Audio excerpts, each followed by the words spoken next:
18 अप्रैल 1912 America के New York में रात के 9:30 बजे घनघोर बारिश में करीब 40,000 लोग दिल थामे हुए किसी का इंतजार कर रहे थे। ये वो काली रात थी जब न्यूयॉर्क में दर्द का सैलाब आने वाला था। 3 दिन से ये लोग टकटकी लगाए एक जहाज का इंतजार कर रहे हैं जिसका नाम है कारपेथिया। कारपेथिया जहाज अपने साथ एक ऐसी दर्दनाक कहानी लेकर लौटा था जिसको सुनकर आज भी लोगों के दिल दहल जाते हैं। एक ऐसा जहाज जो कभी नहीं डूब सकता था, RMS टाइटैनिक, जिसने सैकड़ों लोगों की जिंदगियां समुद्र के हवाले कर दी। और कारपेथिया जहाज पर मौजूद हैं वो चुनिंदा लोग जिन्होंने टाइटैनिक के रौद्र रूप को अपनी आंखों से देखा था। ये इतिहास की वो दिल दहला देने वाली घटना थी जिसको कोई भी इंसान भुला नहीं सकता। ये घटना अपने पीछे कई रहस्यों को छोड़कर चली गई। नमस्कार दोस्तों, मैं हूं श्याम तोमर, स्वागत करता हूं आपका इस वीडियो में।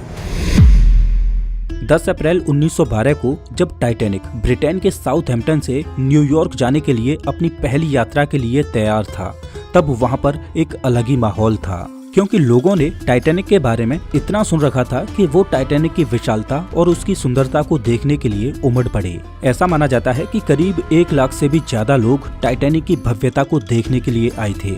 और इतनी भीड़ टाइटैनिक को देखने क्यों न आती, क्योंकि टाइटैनिक था ही इतना भव्य। ये जहाज 269 मीटर लंबा था और इसकी ऊंचाई करीब 53 मीटर थी, जो कि एक 8 मंजिला ऊंची इमारत से भी ज्यादा ऊंचा था। ये जहाज बाहर से देखने में जितना भव्य लगता था उससे ज्यादा आलीशान तो ये अंदर से था। ये इतना लग्जूरियस जहाज था कि इसमें 2 बड़े बड़े ground stairs, heated swimming pool, gym, 4 restaurants, library, Turkish bath, electric bath और बार्बर शॉप इत्यादि थे। ऐसा मानो कि टाइटैनिक एक चलता फिरता लग्जूरियस होटल था जिसमें हर तरह की सुविधा मौजूद थी। टाइटैनिक लग्जरी के मामले में तो खास था ही, लेकिन एक और बात टाइटैनिक को खास बनाती, वो थी टाइटैनिक की सेफ्टी। ये उस समय दुनिया का सबसे बड़ा, सेफ और मजबूत जहाज था। टाइटैनिक को इस तरह से बनाया गया था कि इसका दूसरा नाम ही अनसिंकेबल था, मतलब कभी न डूबने वाला जहाज। और देखा जाए तो टाइटैनिक था भी एक ऐसा जहाज जो कभी नहीं डूब सकता था, क्योंकि इसको बनाया ही कुछ इस तरह से गया था, क्योंकि इसमें डबल बॉटम हल का इस्तेमाल किया गया था। दरअसल हल जहाज के इस बाहरी आवरण को बोला जाता है जो जहाज को मजबूती देता है। ये स्टील का बना एक मजबूत स्ट्रक्चर होता है। इसे आप जहाज की रीढ़ की हड्डी भी बोल सकते हो। ये जहाज की मेन बॉडी होता है। टाइटैनिक का ये हल वैसे तो मजबूत था ही, लेकिन इसे और ज्यादा सेफ बनाने के लिए टाइटैनिक के इस निचले वाले हिस्से यानी बॉटम में डबल हल का इस्तेमाल किया गया था। दरअसल समुद्र में कोई शिप चलती है तो उसका ज्यादातर इस निचले वाले हिस्से में किसी अंदरूनी चट्टान या अन्य चीजों से टकराने का डर रहता है। तो टाइटैनिक का डबल बॉटम हल होने की वजह से अगर इसका निचला वाला हल किसी इम्पैक्ट में टूट भी जाए तो दूसरा हल टाइटैनिक को सुरक्षित रखेगा और इसे डूबने से बचा लेगा। और टाइटैनिक का दूसरा सेफ्टी फीचर इसे और ज्यादा सेफ बना देता है। दरअसल टाइटैनिक को 16 वाटर टाइट कंपार्टमेंट्स में डिवाइड किया गया था।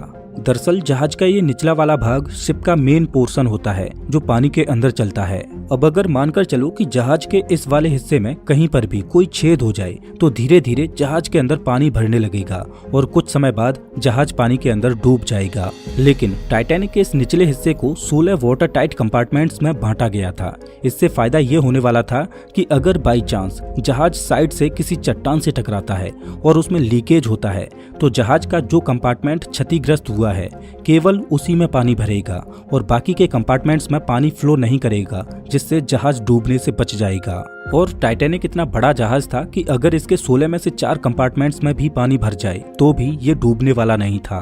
और ऐसा होना एक असंभव सी बात थी कि इसके एक साथ 4 से ज्यादा कंपार्टमेंट्स डैमेज हो जाएं, क्योंकि ये कंपार्टमेंट्स बहुत बड़े बड़े थे।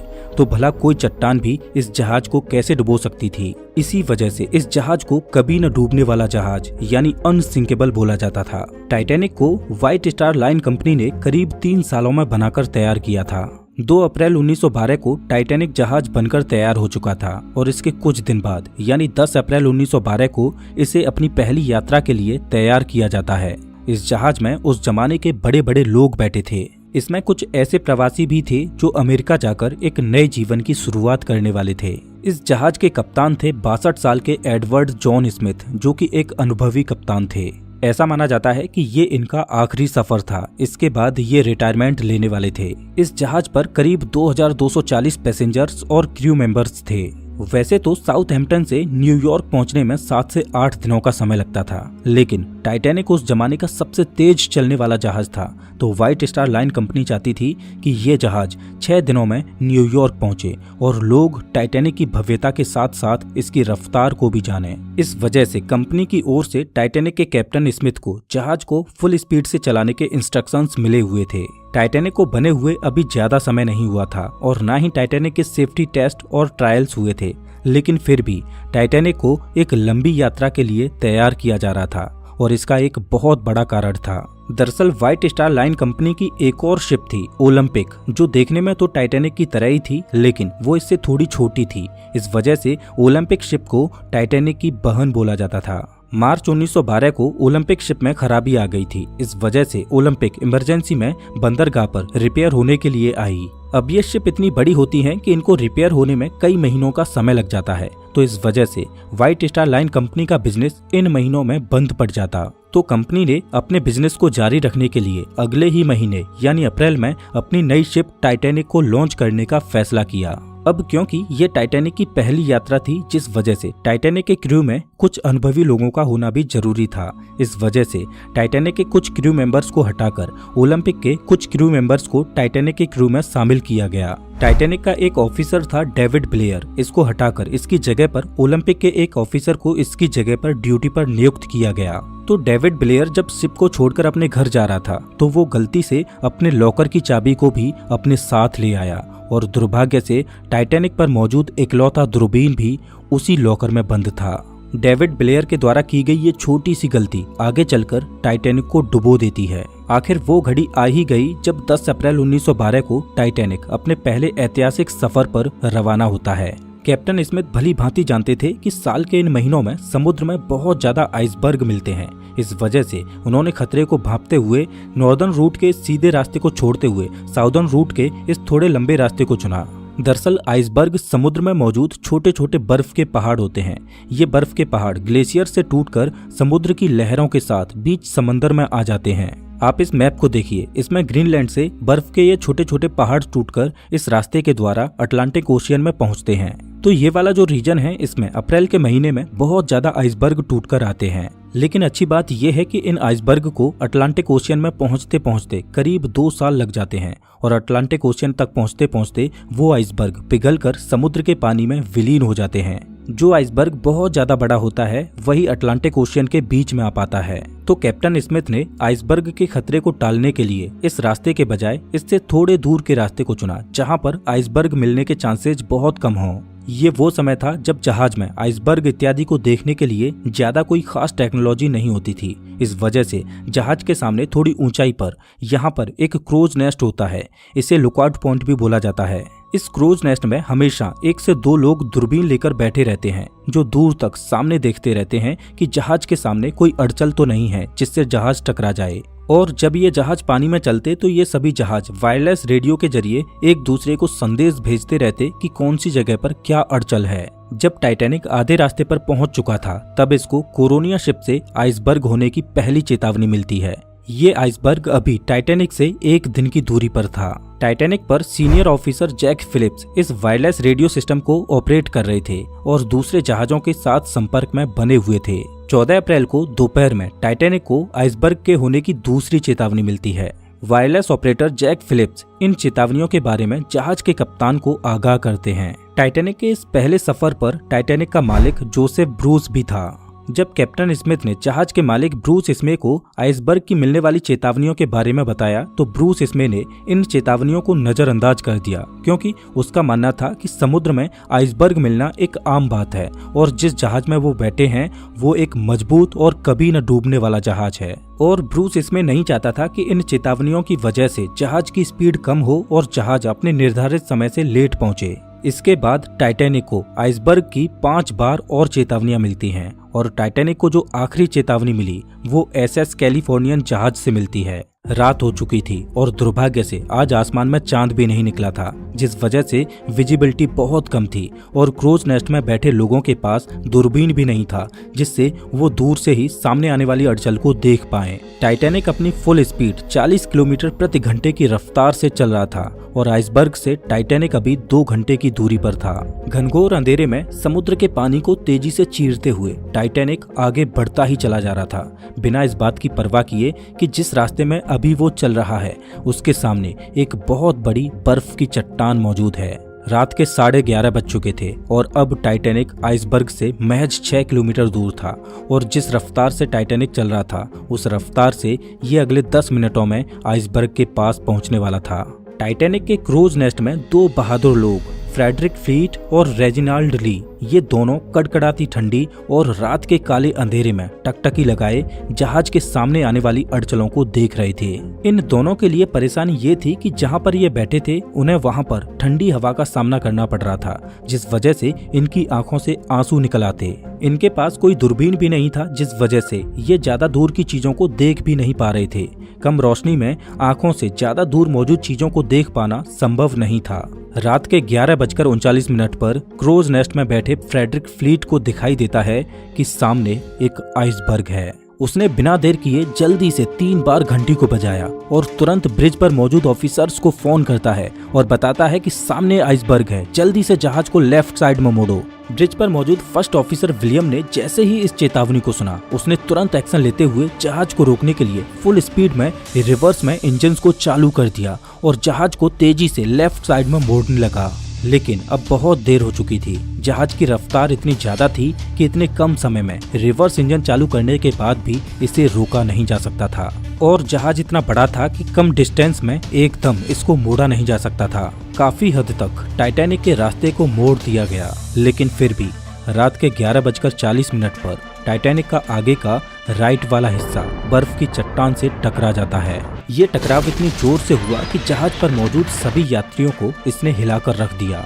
दुर्भाग्य से टाइटैनिक का डबल बॉटम हल किसी काम नहीं आया, क्योंकि आइसबर्ग से ये इम्पैक्ट जहाज के साइड में हुआ था जहां पर सिंगल लेयर ही लगी थी। जब कैप्टन स्मिथ ने नुकसान की जांच पड़ताल की और जहाज में हुए नुकसान को देखा तो पता चला कि जहाज के 6 कंपार्टमेंट्स डैमेज हो चुके हैं और उनमें तेजी से पानी भरता जा रहा है। ये देखकर कैप्टन स्मिथ शॉक हो जाते हैं, क्योंकि जहाज केवल 4 कंपार्टमेंट्स के भरने तक ही तैर सकता था, लेकिन 6 कंपार्टमेंट्स में पानी भरने का मतलब था कि जिस जहाज को अभी तक अनसिंकेबल बोला जा रहा था वो अब डूब जाएगा। टकराव को अब तक 20 मिनट गुजर चुके थे और रात के 12 बजे कैप्टन स्मिथ ने क्रू को डिस्ट्रेस सिग्नल भेजने के लिए कहा ताकि आसपास मौजूद कोई जहाज उन्हें बचाने के लिए आ जाए, और वायरलेस ऑपरेटर जैक फिलिप्स लगातार डिस्ट्रेस सिग्नल भेजने में जुट गए। लेकिन दुर्भाग्यवश आसपास कोई भी जहाज ऐसा नहीं था जो टाइटैनिक द्वारा भेजे जा रहे डिस्ट्रेस सिग्नल्स को पकड़ पाए।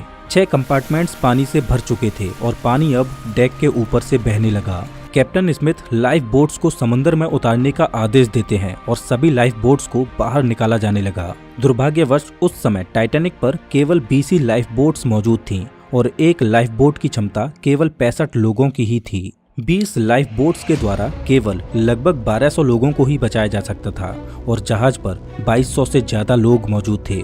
हड़बड़ी में शुरुआत में जो लाइफ बोट्स उतारी जा रही थीं, उनमें केवल 27 से 28 लोगों को ही भेजा जा रहा था और लाइफ बोट्स को केवल आधा ही भरा जा रहा था। प्रोटोकॉल ये था कि औरतों और बच्चों को पहले लाइफ बोट्स में भेजा जाएगा। जहाज पर अभी भी कुछ लोग ऐसे थे जो ये मान रहे थे कि ये जहाज कभी डूब ही नहीं सकता और वो एकदम रिलैक्स थे। इधर जैक फिलिप्स लगातार डिस्ट्रेस सिग्नल्स भेजे जा रहे थे और सौभाग्य से इनका डिस्ट्रेस सिग्नल पास में मौजूद एक जहाज कारपेथिया को मिलता है और 12:30 पर कारपेथिया जहाज से संदेश आता है कि वो टाइटैनिक पर मौजूद लोगों को बचाने आ रहे हैं। लेकिन बदकिस्मती ये थी कि कारपेथिया जहाज अभी भी टाइटैनिक से करीब 107 किलोमीटर दूर था और कारपेथिया अपनी फुल स्पीड पर भी चलता तब भी कारपेथिया को टाइटैनिक तक पहुंचने में 4 घंटों का समय लगने वाला था। अब सवाल ये है कि क्या 4 घंटों तक टाइटैनिक सरवाइव कर पाएगा? जैसे जैसे टाइटैनिक के आगे के हिस्से में पानी भरता जा रहा था वैसे वैसे जहाज आगे की ओर झुकता जा रहा था और पानी में धंसता चला जा रहा था। जब टाइटैनिक का टिल्ट बढ़ने लगा तो लोगों में अफरा तफरी मच गई। अब सबको समझ आ चुका था कि टाइटैनिक अब डूब जाएगा और सब लोग अपनी अपनी जान बचाने के लिए लाइफ बोट्स में चढ़ने के लिए अपनी अपनी जगह बनाने की कोशिश करने लगे। लाइफ बोट्स में फर्स्ट क्लास के लोगों को बचाने में ज्यादा प्रायोरिटी दी जा रही थी और 1:50 पर जब जहाज से आखिरी लाइफ बोट को उतारा गया, उसके बाद भी जहाज पर 1500 से ज्यादा लोग बचे थे। चारों ओर खौफ का माहौल था। जो लोग तैर सकते थे वो समुद्र के पानी में छलांग लगा रहे थे, लेकिन इस समय तो समुद्र भी बेरहमी दिखा रहा था। समुद्र का पानी -2 डिग्री सेल्सियस तक ठंडा था। इतने ठंडे पानी में कोई भी व्यक्ति ज्यादा से ज्यादा 15 से 30 मिनट तक ही जिंदा रह सकता था। कुछ लोगों ने तो मौत को स्वीकार कर लिया और वो मौत को गले लगाने के लिए तैयार थे। लेकिन इधर जहाज के क्रू मेंबर्स अभी भी मदद की आश में डिस्ट्रेस सिग्नल्स भेजे जा रहे थे। आसमान में फ्लेयर्स चला रहे थे ताकि आसपास मौजूद किसी जहाज का ध्यान उनकी ओर जाए और वो उनको बचा लें, लेकिन कोई भी जहाज उनको बचाने के लिए नहीं आता। टाइटैनिक में पानी के भरने की रफ्तार बढ़ती जा रही थी और टाइटैनिक बहुत तेजी से डूबने लगा। टाइटैनिक का आगे का भाग पूरी तरह से पानी के अंदर घुस चुका था और पिछला वाला हिस्सा पानी के ऊपर उठने लगा। अब जहाज के कप्तान स्मिथ ने अपने क्रू को भी बोल दिया कि अपनी अपनी जान बचाओ, लेकिन जैक फिलिप्स अभी भी अपनी जान की परवाह किए बगैर डिस्ट्रेस सिग्नल्स भेजने में जुटे हुए थे। जब तक जहाज पर इलेक्ट्रिसिटी थी तब तक फिलिप्स उनकी मदद करने आ रही इकलौती शिप कारपेथिया से संपर्क बनाए हुए थे। कैप्टन स्मिथ ने अपने जहाज को ना छोड़ने का फैसला किया। जब जहाज का आगे का भाग पूरी तरह से पानी के अंदर घुस चुका था तो शॉर्ट सर्किट की वजह से जहाज पर अंधेरा छा गया। अटलांटिक ओशियन लोगों की चीखों से गूंज रहा था। जहाज का पिछला भाग पूरी तरह से हवा में खड़ा था और दबाव इतना ज्यादा बढ़ गया कि टाइटैनिक 2 भागों में टूट गया और रात के 2:20 पर RMS टाइटैनिक देखते ही देखते अटलांटिक महासागर की गोद में समा गया। कभी न डूबने वाला जहाज महज 2 घंटे 40 मिनट में समुद्र की गहराई में चला गया। जो 1500 से ज्यादा लोग इस पर सवार थे, उनमें से कुछ इसके साथ डूब गए और कुछ को समुद्र के ठंडे पानी ने मार डाला। कैप्टन स्मिथ अंत तक अपने जहाज पर ही डटे रहे। टाइटैनिक के डूबने के करीब 2 घंटों के बाद अगले दिन की सुबह में कारपेथिया जहाज बचे हुए लोगों को रेस्क्यू करने के लिए पहुंचता है और केवल 706 लोग ही इस हादसे में जिंदा बचे थे। 3 दिनों के बाद 18 अप्रैल 1912 को रात के 9:30 बजे कारपेथिया न्यूयॉर्क में पहुंचा, जहां पर 40,000 लोग तेज बारिश में कारपेथिया का इंतजार कर रहे थे। इस हादसे के बाद कई ऐसे सवाल खड़े हुए जिनका जवाब आज भी लोग खोज रहे हैं, लेकिन जब इसकी इन्वेस्टिगेशन की गई तो एक चौंकाने वाली बात सामने आई। जब टाइटैनिक डूबा था तब उस पर मौजूद हर एक व्यक्ति को बचाया जा सकता था, क्योंकि टाइटैनिक से महज 37 किलोमीटर दूर एक और जहाज मौजूद था जो समय पर आकर मदद कर सकता था। ये वही SS कैलिफोर्नियन जहाज था जिसने आखिरी बार टाइटैनिक को आइसबर्ग की चेतावनी भेजी थी। लेकिन ऐसी क्या वजह थी कि SS कैलिफोर्नियन जहाज टाइटैनिक की मदद करने के लिए नहीं गया, जबकि उन्हें होराइजन में आसमान में छोड़ी जाने वाली फ्लेयर्स भी दिखाई दे रही थीं। तो इन्वेस्टिगेशन में पता चला कि समुद्र में आइसबर्ग के खतरों को देखते हुए कैलिफोर्नियन जहाज ने रात में आगे न बढ़ने का फैसला किया और उन्होंने रात में अपने वायरलेस रेडियो को भी बंद कर दिया था, जिससे उनको टाइटैनिक का कोई भी डिस्ट्रेस सिग्नल रिसीव ही नहीं हो पाया। जब SS कैलिफोर्नियन के क्रू ने टाइटैनिक से उड़ने वाले रॉकेट्स और फ्लेयर्स को देखा तो उन्होंने कैलिफोर्नियन के कप्तान स्टैनली लॉर्ड को इस बात की जानकारी भी दी। स्टैनली लॉर्ड ने अपने क्रू को मॉर्स लैंप से टाइटैनिक को संकेत भेजने को कहा और SS कैलिफोर्नियन का क्रू मॉर्स लैंप से टाइटैनिक को सिग्नल भेजता रहा, लेकिन शायद टाइटैनिक पर इतनी हड़बड़ी मची हुई थी कि किसी ने SS कैलिफोर्नियन से आ रहे मॉर्स सिग्नल को नहीं देखा। दरअसल उस समय इस तरह की लैंप से डैशेज और डॉट्स के द्वारा एक दूसरे जहाज से संपर्क करने के लिए मॉर्स कोड का इस्तेमाल किया जाता था। काश कैलिफोर्नियन जहाज का रेडियो ऑन होता तो शायद उस दुर्घटना में इतनी जानें ना जाती। टाइटैनिक के इस हादसे को हुए साल दर साल गुजरती जा रही थी, लेकिन एक सवाल जो लोगों को परेशान किए जा रहा था कि आखिर वो जहाज जिसे कभी न डूबने वाला जहाज बोला जाता था वो कैसे डूब गया। इस सवाल का जवाब तभी मिल सकता था जब टाइटैनिक जहाज का मलबा मिले। खूब सारी खोजबीन की, लेकिन अटलांटिक महासागर ने टाइटैनिक को अपनी गोद में ऐसे छुपा रखा था कि उसका मलबा किसी को मिल ही नहीं रहा था। RMS टाइटैनिक के मलबे को समुद्र की गहराइयों में ढूंढते ढूंढते 70 सालों से भी ज्यादा का समय गुजर चुका था। तब जाकर सितंबर 1985 में पहली बार टाइटैनिक के मलबे की झलक देखने को मिली। अमेरिकन ओशियनोग्राफर रॉबर्ट बेलार्ड वो व्यक्ति थे जिन्होंने टाइटैनिक के मलबे को खोज निकाला था और जब से टाइटैनिक का मलबा मिला है तब से लेकर आज तक इस पर कई बार खोजबीन होती रही है। लेकिन टाइटैनिक के मलबे पर की गई शोधों ने इस बात की गुत्थी को सुलझा दिया कि ये अनसिंकेबल जहाज आखिर क्यों और कैसे डूबा। ओशियनोग्राफर्स के होश उड़ गए जब उन्होंने टाइटैनिक के मलबे को देखा, क्योंकि टाइटैनिक समुद्र के बॉटम में 2 हिस्सों में टूटा पड़ा है। जहाज का आगे का हिस्सा बहुत ही अच्छी कंडीशन में है, लेकिन पिछला वाला हिस्सा इतनी बुरी कंडीशन में है कि उसको देखकर ऐसा लगता है कि ये टाइटैनिक का दूसरा भाग है ही नहीं। और पिछला वाला हिस्सा फ्रंट वाले हिस्से से करीब 2000 फीट की दूरी पर है। काफी खोजबीन के बाद पता चला कि जब टाइटैनिक को बनाया गया था तब इसमें टाइटैनिक के हल को मजबूती देने के लिए जो रिवेट्स लगाई गई थी वो स्टील की नहीं बल्कि कास्ट आयरन की थी। यहाँ पर कंपनी ने जहाज को बनाते हुए कॉस्ट कटिंग करने की कोशिश की। अब चूंकि कास्ट आयरन स्टील से नरम होता है, इस वजह से जिस जगह पर आइसबर्ग टाइटैनिक की बॉडी से टकराया उस जगह के रिवेट्स प्रेशर पड़ने की वजह से खुल गए और आपस में जुड़ी प्लेट्स अपनी जगह से खिसक गईं, जहां से पानी को अंदर घुसने का रास्ता मिल गया। आज टाइटैनिक का मलबा समुद्र की गहराइयों में वातावरण से लड़ाई लड़ते हुए अपने अस्तित्व को खोता जा रहा है और ऐसा माना जाता है कि आने वाले कुछ सालों में समुद्र से टाइटैनिक के ये निशान भी गायब हो जाएंगे। टाइटैनिक की ये घटना सच में एक दिल दहला देने वाली घटना थी, लेकिन टाइटैनिक के डूबने के करीब 60 साल बाद एंडीज की पहाड़ियों में ऐसी ही एक दिल दहला देने वाली घटना घटी, जिसमें जमीन से हजारों फीट ऊपर एक वीरान पहाड़ी पर प्लेन क्रैश होता है और उस क्रैश में जो लोग बच गए थे उनके पास -30 डिग्री सेल्सियस के तापमान में न खाना था न ठंड से बचने का कोई जरिया। जिंदा रहने के लिए उन्हें अपने ही परिवारजनों की डेड बॉडीज को खाना पड़ा। वास्तव में फ्लाइट 571 की कहानी दिल को दहला देती है। फ्लाइट 571 की कहानी को आप स्क्रीन पर दिख रही इस वीडियो में देख सकते हो। मैं आपको वही मिलता हूँ।